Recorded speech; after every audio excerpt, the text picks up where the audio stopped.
نحمده ونصلي على رسوله الكريم اما بعد قال الله تبارك وتعالى في كلامه المجيد يا أيها الذين آمنوا توبوا إلى الله توبة نصوحا صدق اللہ العظیم۔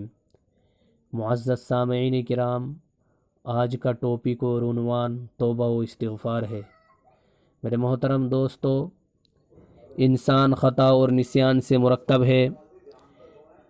کوئی انسان یہ دعویٰ نہیں کر سکتا کہ اس سے کوئی غلطی نہیں ہو سکتی، کسی قسم کے گناہ کا صدور نہیں ہو سکتا۔ انبیاء کرام علیہم السلام کے سوا کوئی انسان معصوم نہیں۔ غلطیاں، چوک، گناہ ہر ایک سے ہو سکتے ہیں اور ہو جاتے ہیں۔ گناہ ہو جانا حیرت انگیز نہیں، لیکن گناہوں پر اصرار اور گناہوں پر اڑے رہنا حیرت انگیز بھی ہے اور بہت بڑی مصیبت بھی۔ انسان سے جو ہی کوئی گناہ ہو، خواہ جان بوجھ کر یا غفلت و لاپرواہی سے، اس پر لازم ہے کہ فوراً نادم ہو، شرمندہ ہو، توبہ و استغفار کرے اور اس گناہ کا ارتکاب نہ کرنے کا عہد کرے۔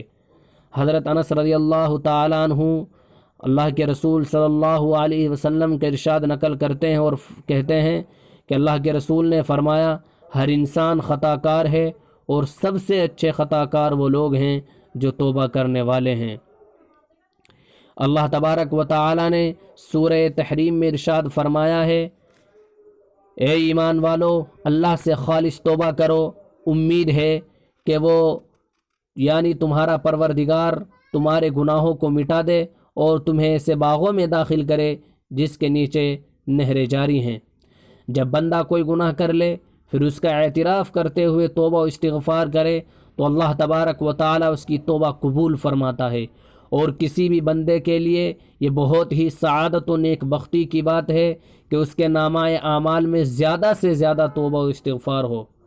محترم دوستو، توبہ کے بعد پھر وہی گناہ ہو جائے تو پھر توبہ کرنا چاہیے، بار بار گناہ ہو جائے تو بار بار توبہ کرنا چاہیے، اور کبھی بھی اللہ کی رحمت سے مایوس نہیں ہونا چاہیے، اور یہ نہیں سوچنا چاہیے کہ توبہ کرتا ہوں پھر گناہ کر بیٹھتا ہوں، اب بھلا اللہ تبارک و تعالیٰ کیسے معاف کرے گا۔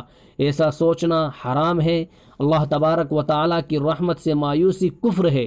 اللہ تبارک و تعالیٰ نے ارشاد فرمایا، لا تقنطوا من رحمت اللہ، اللہ کی رحمت سے مایوس مت ہو۔ جب توبہ کی جائے، خالص توبہ کی جائے، آئندہ گناہ نہ کرنے کا پورا عزم ہو، لیکن اگر خدا نہ خواستہ نفس کے بہکاوے میں آ کر پھر گناہ ہو جائے تو چپ نہ بیٹھے، پھر توبہ کرے، اور جب بھی ایسا ہو تب توبہ کرے، اللہ تبارک و تعالی سے اپنے گناہوں کی مغفرت چاہے۔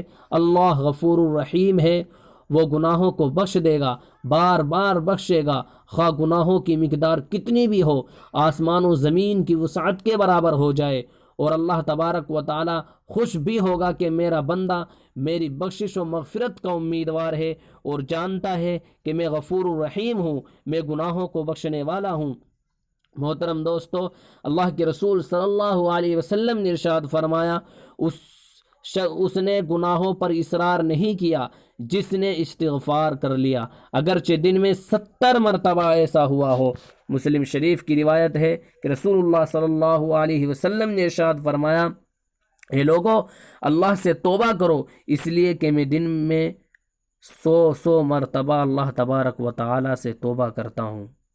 سوچنے کا مقام ہے کہ رسول خدا صلی اللہ علیہ وسلم تو گناہوں سے معصوم ہونے کے باوجود ایک دن میں 100 مرتبہ توبہ و استغفار کریں، اور ہم جیسے گنہگار خطاؤں میں غرق، معصیت میں ڈوبے ہوئے توبہ کی بات بھی نہ سوچیں، جبکہ توبہ کا دروازہ کھلا ہوا ہے۔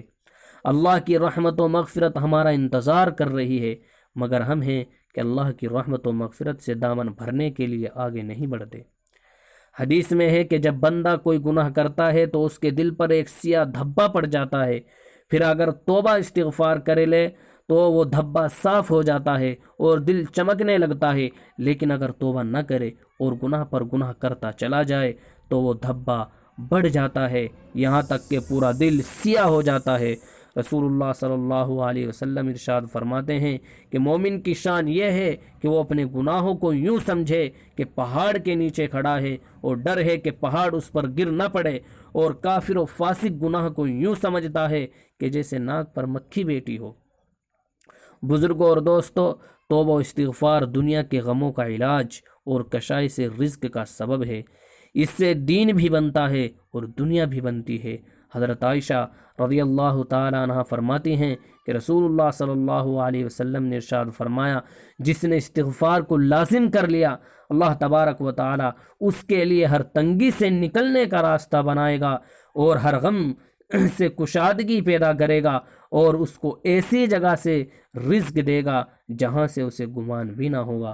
اور اللہ تبارک و تعالیٰ سورہ نوح میں ارشاد فرماتے ہیں، حضرت نوح علیہ السلام کا قول کہ حضرت نوح علیہ السلام اپنی قوم کی شکایت کرتے ہوئے اپنے رب سے کہہ رہے ہیں، فَقُلْتُ اسْتَغْفِرُوا إِنَّهُ كَانَ غَفَّارًا، اے میرے رب، میں نے ان کو یہ کہا کہ تم اپنے رب سے استغفار کرو، یقیناً وہ تم کو بخش دے گا۔ يُرْسِلِ السَّمَاءَ عَلَيْكُمْ مِدْرَارًا، اور استغفار کے نتیجے میں وہ آسمان سے تم پر بارش برسائے گا۔ وَيُمْدِدْكُمْ بِأَمْوَالٍ وَبَنِينَ، اور تمہاری مال اور اولاد کے ذریعے مدد کرے گا۔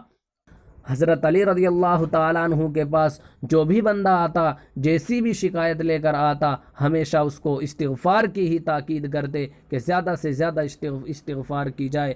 خواہ وہ اولاد کی نہ ہونے کی شکایت لے کر آیا ہو، وہ مال و دولت اور کاروبار کی شکایت لے کر آیا ہو، اس کو یہی کہتے کہ زیادہ سے زیادہ استغفار کی جائے، اور حوالہ یہی ہوتا کہ میرے رب نے فرمایا، استغفروا ربکم انہ کان غفارا یرسل السماء علیکم مدرارا ویمددکم باموال وبنین ویجعل لکم جنات ویجعل لکم انہارا۔